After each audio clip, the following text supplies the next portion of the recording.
అండి ఈరోజు లలితాశాస్త్రములో 63లో 2 లైన్లకి భావాన్ని చెప్పుకుందాం. సుప్త ప్రాజ్ఞాత్మిక తౌర్య సర్వావస్థా వివర్జిత. సుప్త నిద్రావస్థను సూచించినది. ప్రాజ్ఞాత్మిక ప్రజ్ఞయే రూపముగా కలిగి ఉన్నటువంటిది. తుర్యావస్థను సూచించినది. సర్వావస్థ వివర్జిత అన్ని అవస్థలను విడిచి అతీతముగా ఉండునటువంటిది. సృష్టికర్తి బ్రహ్మరూప గోప్త్రి గోవిందరూపిణి.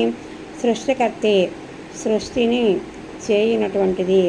బ్రహ్మరూప బ్రాహ్మణ లక్షణము గల రూపము కలిగి ఉన్నటువంటిది. గోప్త్రి గోపన లక్షణము అనగా సంరక్షణ లక్షణము కలిగి ఉన్నటువంటిది. గోవిందరూపిణి విష్ణుమూర్తితో రూప సమన్వయము కలిగి ఉన్నటువంటిది.